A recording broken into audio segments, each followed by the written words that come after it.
Dear student, अब तक हमने स्लोप और इक्वेशन ऑफ लाइन के बारे में जो फार्मूलाई जो है वो डिस्कस किए हैं, उनको अब हम अप्लाई करेंगे इस क्वेश्चन में। क्वेश्चन नंबर 1 में देखें, part A, find the slope of the line passing through the points 2,3 and 5,9। तो इसमें आपने क्या फाइंड करना है, स्लोप फाइंड करनी है। स्लोप का फार्मूला आपको पता है, पार्ट ए में पॉइंट्स आपको गिवन है, उसको हम से कह लेते हैं 2,3 जो है ये पॉइंट ए है, और इसी तरह बी पॉइंट जो है उसको हमने नाम दे लिया है 5,9 को। तो आपके पास फार्मूला पता है आपको, m इक्वल्स किसके होता है, y2 minus y1 over x2 minus x1। ठीक है, तो अब देखिए इसमें y2 क्या है, ये जो 9 है ये y2 है, और ये 3 जो है ये y1 है। तो 9 माइनस 3 ओवर 5 माइनस 2 करेंगे, तो इस ये इक्वल्स टू आ जाएगा आपके पास 6/3, और ये इज इक्वल टू 2 आ जाएगा। तो पार्ट ए जो है इसमें आपने स्लोप फाइंड करना था, वो आपके पास 2 आ जाएगा। पार्ट बी जो है, अब उसमें आपने क्या करना है, determine the equation of the line having slope 4 and passing through the point 1,2। अब देखिए इसमें स्लोप गिवन है, स्लोप को हम m से रिप्रेजेंट करते हैं, m 4 है, और जो पॉइंट आपको गिवन है वो 1,2 है। तो फार्मूला आपको पता है, इक्वेशन ऑफ लाइन फाइंड करने का, स्लोप गिवन हो और एक पॉइंट गिवन हो, तो 1 पॉइंट फार्मूला आपको पता है, ये आपके पास क्या होता है, y minus y1 is equal to m into x minus x1। ठीक है, तो अब आपने इसमें वैल्यू सब्स्टिट्यूट करनी है। y1 आपके पास क्या होगा, यहाँ 2 होगा, x1 आपके पास 1 होगा। तो आपके पास m की वैल्यू भी गिवन है, इसमें हम वैल्यू सब्स्टिट्यूट कर लेते हैं। y minus 2 is equal to 4 into x minus 1। तो ये आपके पास बन जाएगा, 4 को अंदर मल्टीप्लाई कर लेते हैं, y minus 2 is equal to 4x और माइनस 4 आ जाएगा, और इसको सिंप्लीफाई करेंगे तो y is equal to 4x, minus 2 इधर आकर प्लस 2 हो जाएगा, माइनस 4 प्लस 2 तो माइनस 2 रह जाएगा। तो ये आपके पास इक्वेशन ऑफ द लाइन आ जाएगी। ये कौन सी फॉर्म है, शाबाश, ये आपके पास है स्लोप इंटरसेप्ट फॉर्म। अब देखते हैं सी पार्ट। सी पार्ट में आपने क्या करना है, find the equation of the line passing through these 2 points. These 2 point जो है इसको हमने ए सपोज कर लिया 3,4 को, और इस तरह बी सपोज कर लिया हमने 7,12 को। तो अब देखिए आपके पास 2 पॉइंट जो है, इसका भी आपने इक्वेशन ऑफ लाइन बनाने का फार्मूला पड़ा हुआ है। उसमें हम पहले इन 2 पॉइंट से स्लोप फाइंड कर लेते हैं, m फाइंड कर लेते हैं। ठीक है, m फाइंड करने के लिए वही फार्मूला जो आपने यहाँ लिखा हुआ है इसको यूज़ करेंगे, तो ये आ जाएगा 12 माइनस 4 ओवर 7 माइनस 3। तो ये आपके पास आ जाएगा 8/4, और ये इक्वल्स टू 2। तो स्लोप इसकी 2 आ जाएगी। अब ये फार्मूला जो आपने y minus y1 is equal to m into x minus x1 लिखा हुआ है, इसी को हम यहाँ पर यूज़ करेंगे। तो इसमें आप वैल्यू सब्स्टिट्यूट कर दें, y कोई सा भी पॉइंट, a पॉइंट या b पॉइंट, इन दोनों में से कौन सा मर्जी पॉइंट यूज़ कर सकते हैं। तो मैं b पॉइंट यूज़ कर रहा हूँ, तो y माइनस 12 आ जाएगा यहाँ पर, इज इक्वल टू आपके पास आ जाएगा m जो है वो हमने 2 फाइंड किया हुआ है, 2 इंटू एक्स माइनस 7। तो ये आपने जो है एक, तो y minus 12 is equal to आ जाएगा, y minus 12 is equal to 2x minus 14, और यहाँ से आपके पास y किसके इक्वल आ जाएगा, 2x माइनस 4, ये 12 इधर आकर प्लस हो जाएगा, तो माइनस 14 प्लस 12, तो ये माइनस 2 रह जाएगा। तो इस तरह से ये y is equal to minus 2x जो है, ये भी आपके पास सी पार्ट का जो है वो रिजल्ट आ जाएगा। अब हमने देखना है डी पार्ट। डी पार्ट जो है इसमें आपने find the slope and intercept of the line, y is equal to, D part जो है इसमें अब आपके पास जो है,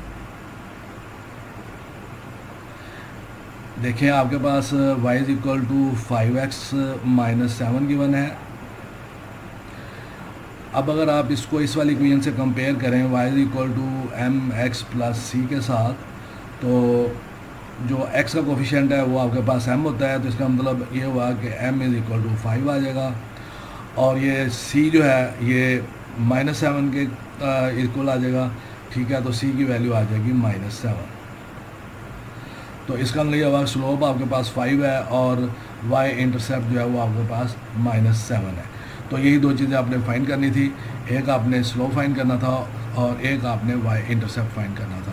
तो अब हम नेक्स्ट क्वेश्चन आपके पास नंबर 2 क्वेश्चन पार्ट ए जो है, convert the equation 3x plus 2y -12 is equal to 0 into slope intercept form. जी, इसका सोल्यूशन जो है कुछ इस तरह से आपके पास आ जाएगा।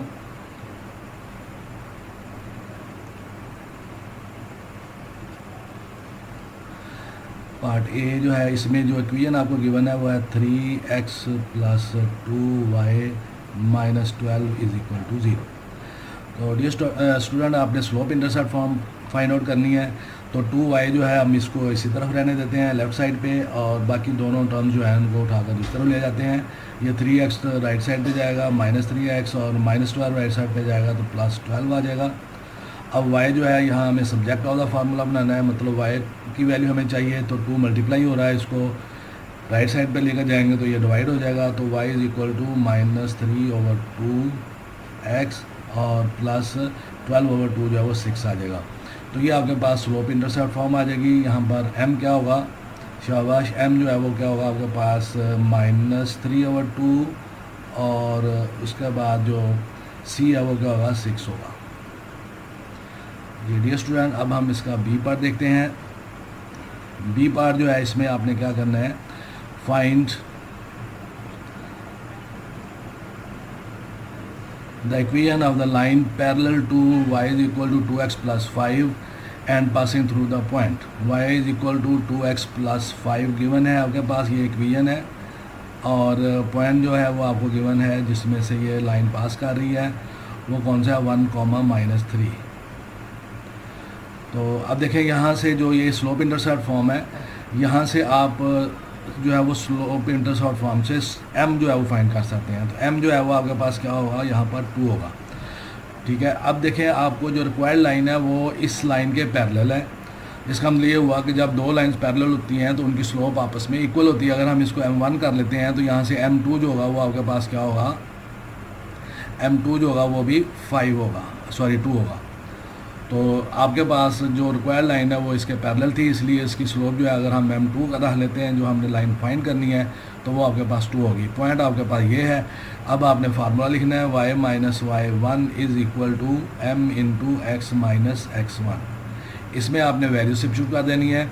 y1 जो है वो -3 है, तो इस माइनस से मल्टीप्लाई होकर वो +3 हो जाएगा, इज़ इक्वल टू m जो है वो 2 है और इंटू x माइनस 1। इसको सिंप्लीफाई कर लेते हैं तो ये y इज़ इक्वल टू आ जाएगा 2x माइनस 2 माइनस 3 और ये आ जाएगा 2x माइनस 5।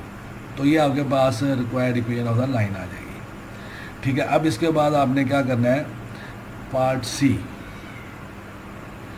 सी में डियर स्टूडेंट आपने क्या फाइंड करना है, find the equation of the line perpendicular to this line and passing through the point. बिल्कुल आपने जैसे पार्ट बी में आपने इक्वेशन यूज़ करके रिक्वायर्ड लाइन की स्लोप फाइंड की थी, उसी तरह यहाँ पर भी करेंगे। तो यहाँ पर अब आपने क्या करना है, y इक्वेशन जो गिवन है वो y is equal to 4x minus 1 है, और जो पॉइंट आपको गिवन है वो क्या है, 2,3 है। तो अब देखिए यहाँ y is equal to 4x minus 1 से स्लोप क्या आ जाएगी आपके पास, स्लोप इंटरसेप्ट फॉर्म है, x का जो कोफिशिएंट होता है वो स्लोप होती है, तो m जो होगा वो क्या आ जाएगा, 4 आ जाएगा। इसको हम m1 कर लेते हैं। और जो रिक्वायर्ड लाइन है उसकी जो स्लोप है वो हम उसको m2 सपोज कर लेते हैं, और ये हमें नहीं पता। अब देखिए m2 फाइंड करने के लिए हम क्या करेंगे, हमें ये पता है कि उसने ये कहा है क्वेश्चन में कि जो आपने लाइन फाइंड करनी है वो perpendicular to the given line है। इसका मतलब ये हुआ कि m1 और m2 जो है इन दोनों का प्रोडक्ट जो है वो -1 के इक्वल है। तो जब ये -1 के इक्वल है तो इसका मतलब ये हुआ कि यहाँ से हम जो है वो m2 जो है वो फाइंड आउट कर सकते हैं। m1 जो है वो यहाँ पर 4 है, तो इसका ये हुआ 4m2 आ जाएगा, ये 4m2 इज़ इक्वल टू -1, तो m2 जो है उस इज़ इक्वल टू -1/4। अब ये आपके पास स्लोप आ गई रिक्वायर्ड लाइन की, और ये आपके पास पॉइंट गिवन है। अगेन आप फार्मूला यूज़ करेंगे, y minus y1 is equal to m into x minus x1। तो यहाँ से y1 जो है वो हमारे पास 3 है, m हमने फाइंड आउट किया -1/4, और x1 जो है वो 2 है। तो ये 4 यहाँ डिवाइड हो रहा है, इधर आकर मल्टीप्लाई हो जाएगा, तो 4 into x y minus 3 is equal to -1 into x minus 2 आ जाएगा। तो 4 को मल्टीप्लाई कर लेते हैं, 4y minus 12 is equal to -x plus 2, और यहाँ से आपके पास अगर हम ये -x को इस तरफ लेफ़्ट साइड पे ले आएँ और 2 को भी इधर ले आएँ, तो ये क्या बन जाएगा, x plus 4y minus 14 is equal to 0। तो ये आपके पास इक्वेशन ऑफ द लाइन आ जाएगी। और ये जो मैंने इक्वेशन लिखी है ये कौन सी फॉर्म है, शाबाश, ये है general form of the equation, ठीक है। तो ये जनरल फॉर्म आपके पास आ जाएगी। अब अगर आपने इसको स्लोप इंटरसेप्ट फॉर्म में करना होगा तो y को आप सब्जेक्ट ऑफ द फार्मूला बना लेंगे, और वहाँ से आप जो है वो उसको स्लोप इंटरसेप्ट फॉर्म में आपके पास आ जाएगा रिजल्ट। जो स्टूडेंट, अब हमारे पास लास्ट पार्ट डी पार्ट जो है उसमें आपने क्या फाइंड आउट करना है, find the equation of the horizontal line passing through the point 3, -5। Dear student, अब जो प्रीवियस लेक्चर है उसको रिकॉल करें, तो हॉरिजॉन्टल लाइन जो है उसकी स्लोप का हमें पता है वो क्या होती है। तो वहाँ से हम इसकी उस कॉन्सेप्ट को यूज़ करते हुए हम हॉरिजॉन्टल लाइन की स्लोप फाइंड कर लेंगे, और इस पॉइंट से हम जो है इक्वेशन ऑफ द लाइन बना लेंगे। तो अब देखें, अगर parallel to the horizontal line अगर आपने फाइंड करनी होती है तो आपके पास उसकी स्लोप क्या होती है, इज़ इक्वल टू 0, ठीक है। और पॉइंट हमें गिवन है, जो पॉइंट आपको पता है वो क्या है, 3, -5। अब आपने फार्मूला लिखना है, y minus y1 is equal to m into x minus x1, ठीक है। तो y1 यहाँ पर -5 है, तो इसका मतलब यहाँ +5 आ जाएगा, और इज़ इक्वल टू आ जाएगा 0 इंटू एक्स माइनस x1, और यहाँ से हमारे पास क्या रिजल्ट आ जाएगा, y plus 5 is equal to 0, और यहाँ से y की वैल्यू आ जाएगी आपके पास -5। तो ये आपके पास जो है required equation of the line आ जाएगी। तो डियर स्टूडेंट, उम्मीद है आपको ये 2 क्वेश्चन समझ आ गए होंगे। मेरे चैनल को सब्सक्राइब करें, लाइक करें और शेयर करें, और कमेंट में बताएं कि आपको आज का लेक्चर जो है उसकी अंडरस्टैंडिंग जो है वो हो गई है। और अगर इसी तरह से कोई और आपने वीडियो जो है या कोई और लेसन आपने रिक्वायर्ड है तो वो मुझे बताएं, ताकि मैं आपको वो प्रिपेयर करके अपलोड कर सकूं।